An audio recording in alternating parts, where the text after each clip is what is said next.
Well, hi, and welcome to my shop. Thanks for joining me. Hey, I'm back on the RCA Victor 1928 radio. This is the power supply for it. And I'm getting down to the very last things to do with the radio now that it appears to me to be essentially functioning properly. So one of those final things is to somehow stabilize this transformer inside the can here. Now this transformer was worked on, rewound by somebody somehow somewhere in the past, and then to fix this in place they wedged it in with pieces of wood. Here they are. They're actually wedges. They are actually wedge shaped pieces. Huh. That's interesting. But and of course, this thing had been put in and had pinched a wire, which had caused an accidental grounding, led to the hum. I can see the wire down there. Everything is still okay.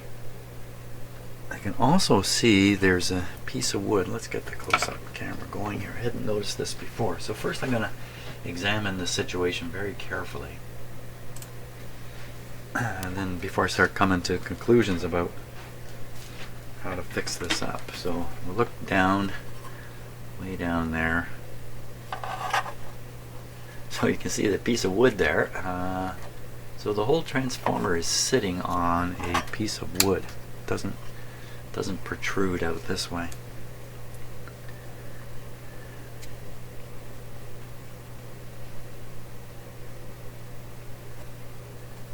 Let me just adjust the focus here just a little bit.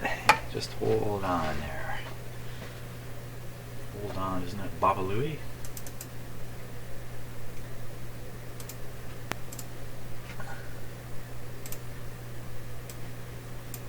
Okay, we're just gonna fix the focus here a little bit. It's a little too close.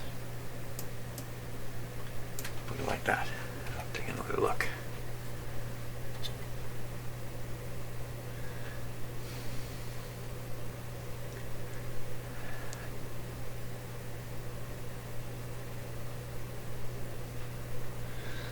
There's that pinched wire down there, that orange one.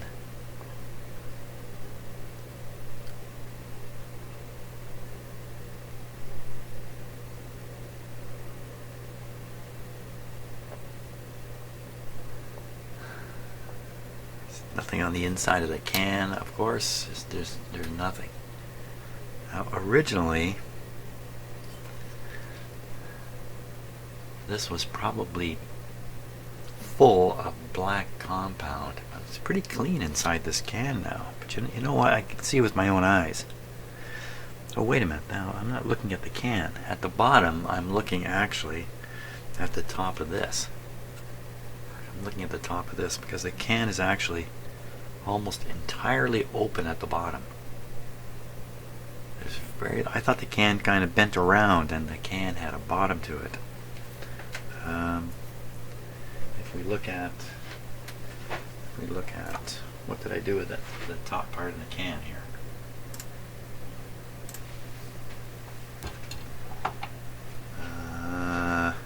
There it is.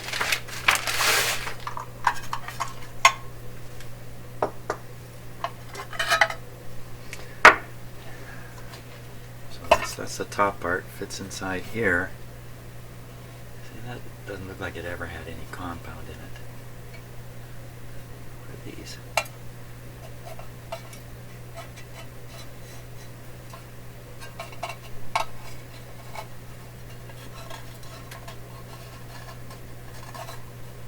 I don't know what those marks are.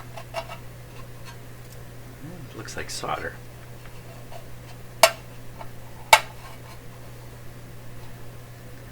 And inside you can see a little bit of spots of what I'm sure is corrosion. Well, I'm not sure. Something. Actually, there's quite a distinct, I wouldn't want to call that a water line, but some kind of, yeah, it comes out on camera very easy to see. A little harder to see with my eyes for some reason. But it sure doesn't look like this was full of black compound. I don't see it. So what I'm wondering here is, originally, how was this held? Now, is this even the original transformer frame? I was thinking they pulled the transformer out. You want to keep the iron part because that's hard to get. Always buy wire and rewind it if you know how you're doing it. Probably this cap top part popped right off, and maybe the bottom too. And give an accent. This would then become an H-shaped piece of laminated material. Probably wrap the wire. Put these top parts back on. Presto, you're done. Okay, so how loose is it? Oh, it's completely loose. You know, there's absolutely nothing holding this in at all. Nothing, just the weight. Just Mr. Gravity is helping here. So if you were to wedge it in with these wedges, which were standing vertical, we're standing like this, then you'd be wedging it against the top part, but you can't have the top on and be adjusting wedges, so that's how they were. They came right up. But it looks like whatever I do has got to hold this thing into this bottom can. That's the secret. The secret is fixing this to this bottom can. Don't worry about the top. Somebody someday is going to pull the top off just like I did. And what can you do with it anyway? I can't imagine what you can do. So this metal transformer frame, if you like, is sitting on top of what looks like cardboard, but it's probably some other kind of material, not cardboard, through which the leads have been pushed, and that piece of material is really quite flimsy, so even the transformer is not fixed solidly to its own base. It really is just kind of laying in here. Wow. So to make it rigid, okay, so you know the major motion can't be this way.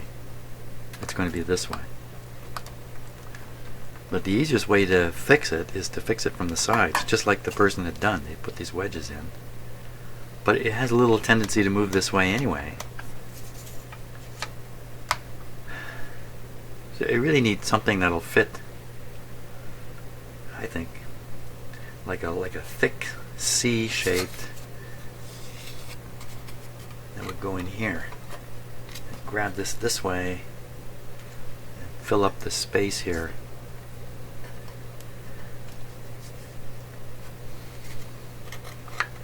That's I think is the ticket here. So a thick piece of material shaped like a C to fit right in here.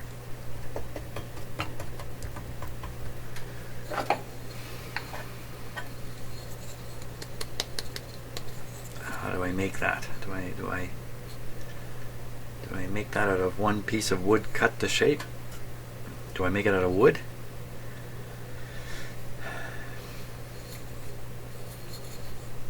Wood's not a bad choice. It's light, rigid, tiny amount of flexibility in it. Make two C-shaped pieces. The C doesn't have to be very deep. The C, you know, this part of the letter C doesn't have to be very deep in here. Just enough to catch the edge. The critical dimension is the width here and here. A certain amount of flexibility in this can, I'm sure. I probably want to rely on some of the flexibility of the can to be pushing in.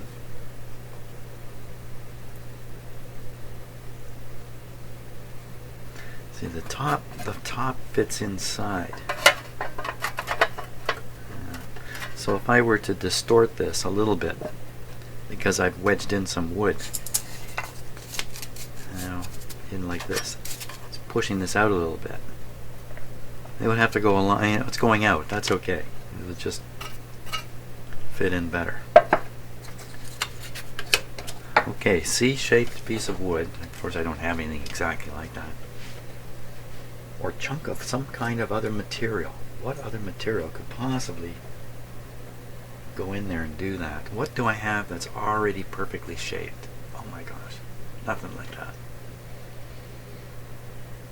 So I'm going to have to manufacture it. I'm going to have to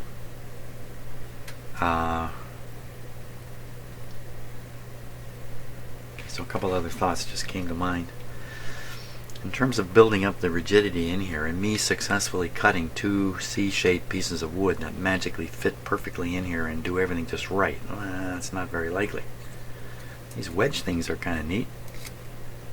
So if I make the C, a little gap between here and the, I don't know what to call it, body of the C, I could potentially be wedging. Actually, it'd be better to wedge on the outside here. So manufacture it.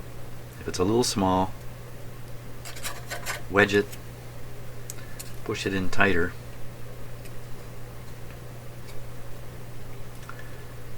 And then to get the real strength here, my little C has to reach these sides. It has to touch here, here, and here and here to do it, to do everything.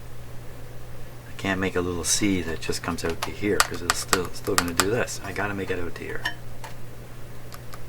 It's going down low.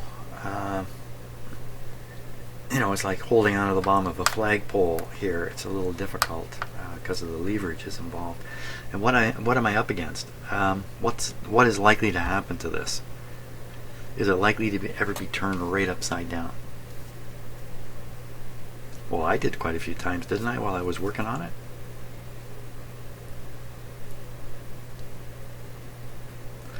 During its normal use, when it's inside its radio cabinet, it's extremely unlikely to ever be turned upside down. It would be an accident. It would be a rollover in the back of a vehicle or something like that. Roll the radio right over. That's the only way that would ever happen. What can easily happen, though, is soft throwing of these things. I do this myself. You hold it out at length. You haven't got a lot of. This is heavy. You haven't got a lot of strength. As you say, lift it into a car. So you kind of heave it in a little bit. It kind of goes in and bounces on the seat. It wouldn't take much to hold this in place under those kinds of forces. Of course, it's going to ride in a car. The car is going to go over some bumps. So that's much more along the lines of a steady shake. A shake will just shake everything loose if it can. So whatever I do is going to be inside this can. You're going to want to be able to take the top of the can off without disturbing the support for the transformer, so you can take the can off and look, especially after it's been transported. Unless I take these C-shaped wedges and fix them against the metal here somehow, or fix them against the transformer. Neither of those sound very good to me. I'm not about to put a screw or anything like that. Glue, how can you glue onto stainless steel? Glue wood to stainless steel.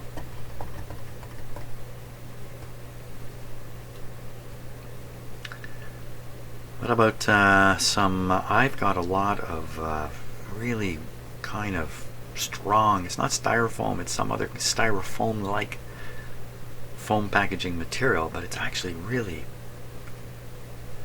if I were to compress it down in there, just pack it in, that can easily be cut to shape. I could try that to start with, because you know, if it doesn't work well enough, out it goes. But I think I might be able to compress enough of that stuff in here to be grabbing this. You know, if I manufacture the styrofoam inserts here, or the styrofoam-like inserts here, the course of manufacturing them and putting them in place is going to probably teach me another couple lessons before I attempt it with something, you know, something like wood or some other material. Okay, I think I got the plan here. I think that's the plan. I'm going to get some of that material. We'll see what it does. Okay, so I tend to retain little bits and pieces of this, that, And the other thing, in case it might become useful, like here. So this is standard styrofoam we're all familiar with. This is not what I intend on using, but it was right there. I mean, you could do this with styrofoam. You know, that's got quite a bit of compressive strength. I'm surprised. I think this stuff will fracture. This is the stuff. Now it's kind of stuck on a piece of cardboard. This is the stuff I was talking about. Okay, it's not nearly as rigid, but I think it's a lot more rugged. What is this? This is it's like 1, 2, 3 sheets of this stuff stuck together somehow. Then it's been glued to this cardboard piece. Yeah, a cardboard piece might even be useful. What do the dimensions look like here?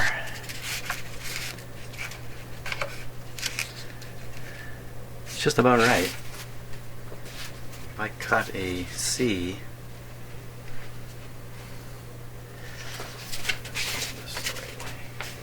so I would cut a C like this.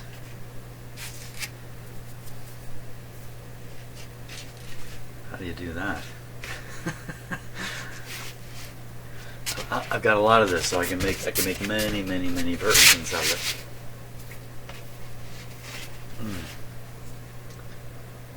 Yeah. Okay. Let me check into this a little further. Okay, I got 2 nice pieces here to work with. Still have the cardboard stuck on the back. Their dimension this way is just not quite enough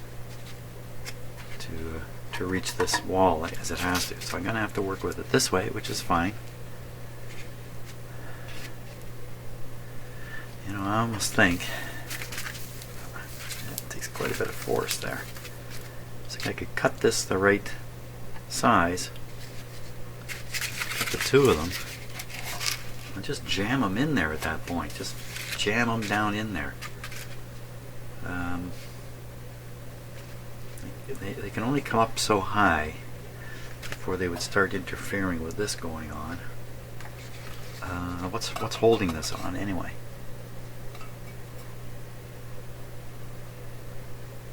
Is it those? No.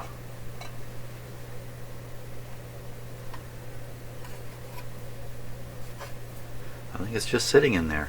I don't think there's anything really holding this on. Maybe originally this was crimped a little bit. Doesn't seem like it. Got me. So the reason I was going over that was I was thinking if this protrudes up into the upper half, then its pressure is going to be applied to this. And maybe that's going to lock this in a little tighter anyway. Because this could potentially fall off. Although I think when we put it in there, it's in there pretty good. But given a long period of time, I guess this could kind of work loose and pop off. So, you know, if this does rise above here, it's probably not the end of the world. Probably get this top, slip it on, squeeze it in. I could probably do it, no problem. And there may be some advantage to it. Okay, so if this is shoved down all the way, it will go down about this far. Start running into. That is a piece of wood, a broken piece of wood still stuck in there. No big deal. Does it come down about this far? That's good. You know what? That's good. All I got to do is cut this block this width, cut 2 of them, and then try to shove them in together and see where we get there. It's quite a bit of compression. If I manage to get these shoved in there, there will be a lot of compressive force on this, which is kind of what we're after. Okay, to get the width. This can be a little long too because it's going to compress this way a little bit. So I don't want it short. I want it long, if anything, by just a little wee bit. So let me mark this here. Okay. I want to cut across there. How do you cut this stuff? Okay, I'd have to knife or saw through here. I'm short on knives in my shop. I could melt it, but that sounds terrible. Find a knife. I gotta find a knife. Okay, I got some knives. Look at this guy. No, I'm not going to use this guy. This is 1940 there. Oh, that's the Olympic. The Olympics are on right now, the Winter Olympics. That's got to be the Finnish flag there.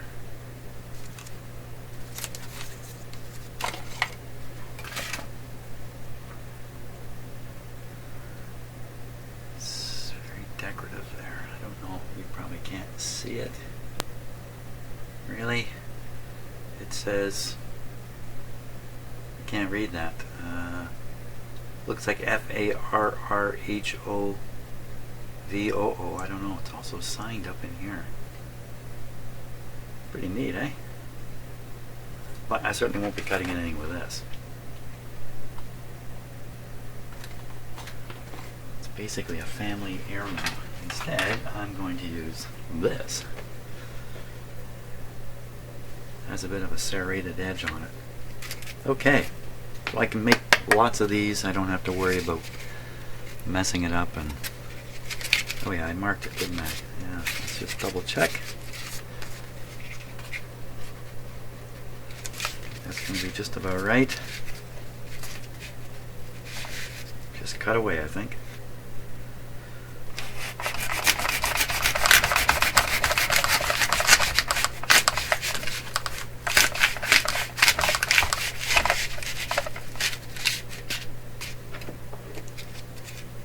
Does it get any easier?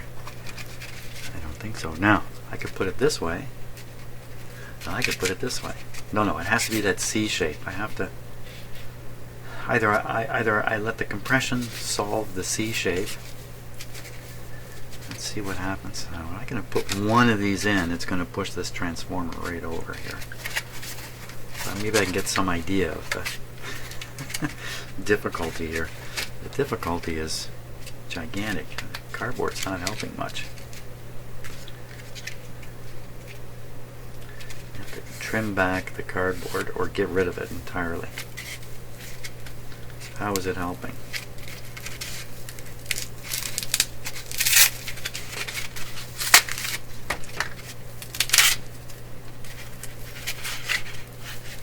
I don't know. It's not helping now. Okay, so that's a little more reasonable, in fact.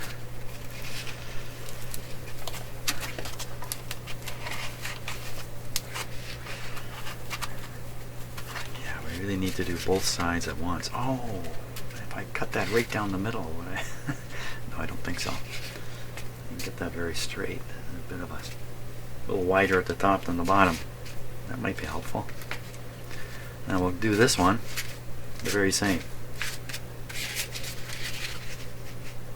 Is there anything I should do differently here before I do it? It's just about exactly right on the length.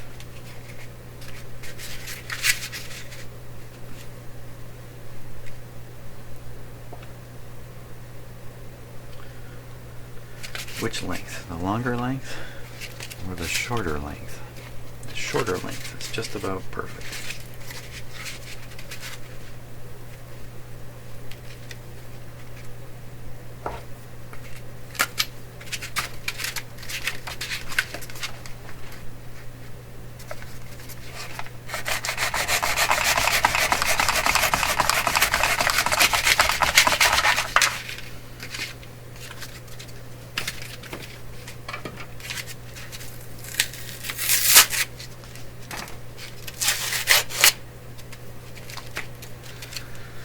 Okay, now let's just, I think I can get my camera much closer than it is right now.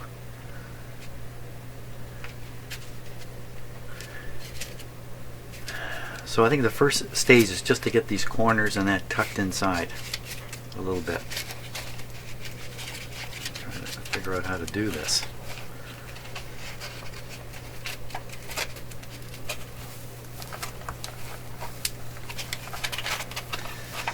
Okay.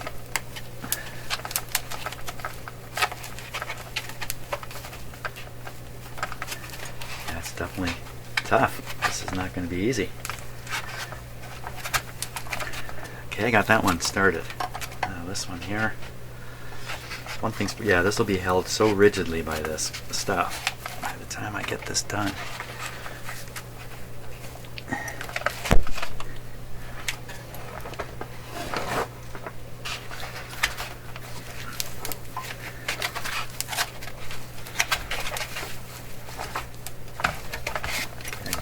My thumb will be stuck in there permanently.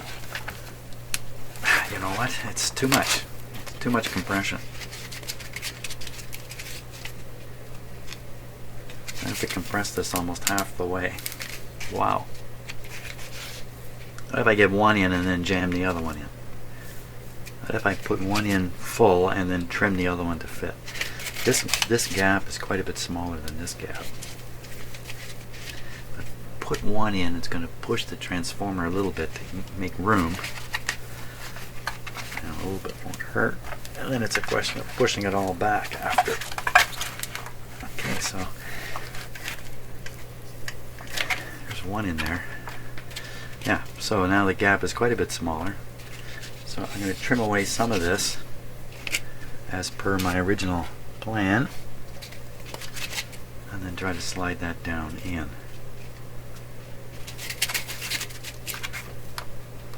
So I didn't get much grippage this way. Of course, this isn't pulled at the top yet. Once I put the can on the top, and plus push this back from this side, that should get pretty rigid.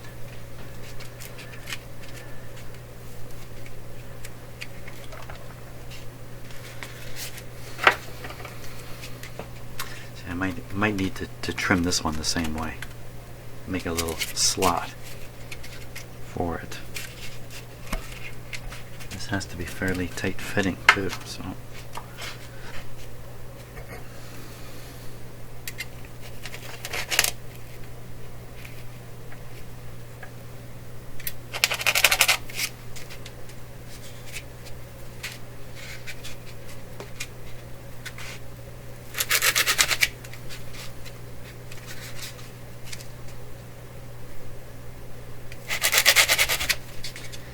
Basically, I want to peel out one layer.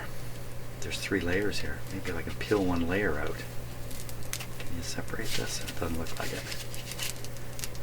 No, it's amalgamated. Okay, so I'm just going to go in and try to cut along that.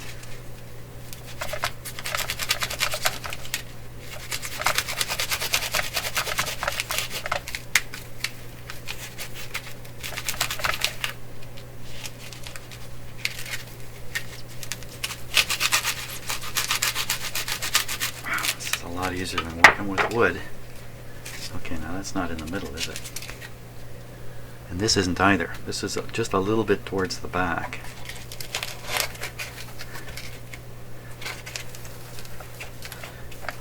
That corner in. Wow, things are really moving.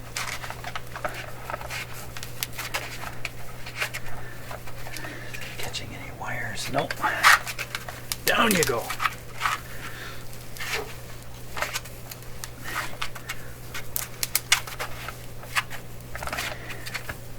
Down, down, down. There we go. Hey, that's darn good. Yeah, once I get the upper can on. Ooh, thumbs up on that. Let's get the upper can on. Ooh, that's fantastic. That beats these pieces of wood. That's really what I wanted to do. I just had to do something better than this. Hey, that's my piece of wood. Okay, can on. The whole time I've had this radio, like literally from the moment I saw the transformer and the pieces of wood and realized what was going on, I have been wondering, how am I ever going to solve this? here's the answer.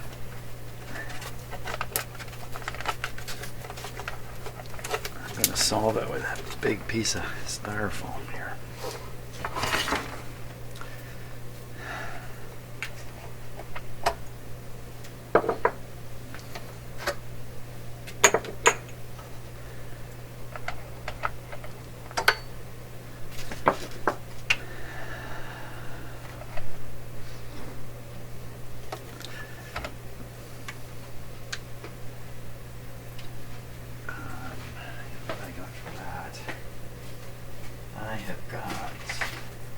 Let's see if these will help.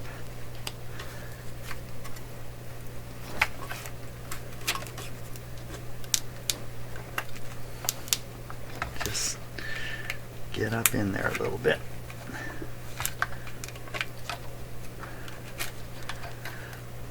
That's not really the right thing. I need my good old, yeah, okay.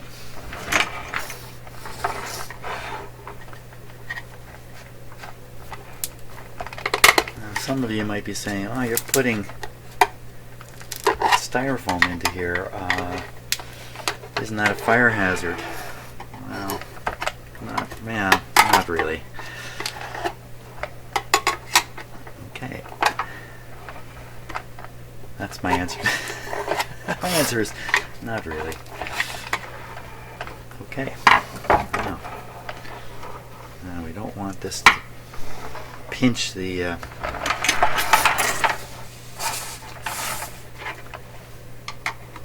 I don't want any of this hanging out.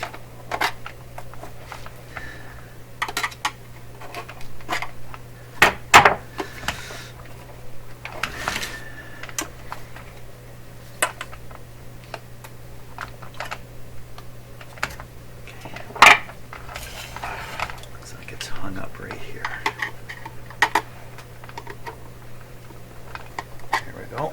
Hey, look at that. Wow. Can't believe I woke up this morning wondering how am I ever going to solve this problems here. There we go. Wow, okay, man, that's just, holy smokes, 2 thumbs up, 2 more thumbs up. I won the gold medal. I won the gold medal of Olympic transformer fixing. There we are. Hope that works. We'll find out. So next stage on this is to tune up the radio. Now I had thought the next stage in this project would be to replace the wires that feed power to the filaments in the radio. Let me get the radio here.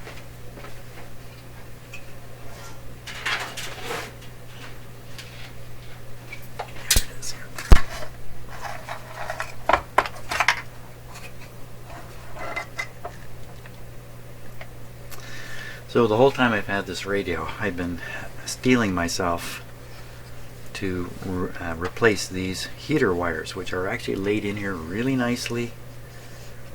And so today, the first thing I did before dealing with this, before I even turned the cameras on, was I took a look at these to get ready. See, I've been digging around for pieces of replacement wire and then experimenting with what'll twist up nice. So I got all my potential wire here, and then I took a close look at these heater wires, and they are not cracked at all. In fact, they're in really good shape. So I've decided, you know, if after almost 100 years these wires are in really good shape, they're going to stay that way. There's no shrinking of the insulation and no cracking, because that's usually what happens. Some component in the insulation material, some, I don't know, plastic component or whatever it is, volatilizes, I guess. It just comes off and leaves, and the result is the material shrinks a bit, and then it develops the cracks, stress cracks all along. There's no cracking in these wires at all, so fantastic. I'm leaving them. So that means all that's left now is to properly tune this radio for maximum performance. That's all that is left, I believe. that's what I'm going to take a run at on the next video. And then we could be looking at putting this back in the oh, then I got to go back to the speaker. Yes, the speaker. Oh, that reminds me. One thing I wanted to do in this video. Oh, that's good. I just took out the page mark. That wasn't quite the right order, but here we are. Okay, this book, Radio Manufacturers of the 1920s. This is the radio that I've been working on right here. And you can see a picture of the speaker. It's different. This is a different looking speaker from what came with the radio in this photograph. So I'm just looking at the date here, June 1928, $132 to buy this guy. 28A, $197 later, or $195 with a dynamic speaker because they dropped the price later. Huh. That's a lot of money. That would be a lot of money. So that's kind of the speaker. The one that I've got with it is very, very similar. And I'm going to guess it was purchased with the radio at the time the radio was purchased, and it is the original speaker. It's just the radio is made by RCA and the speaker is made by Westinghouse. Okay, so that's it for now. Next video, we're going to play this radio and get her tuned up to the best performance I can get it to. Thanks for watching.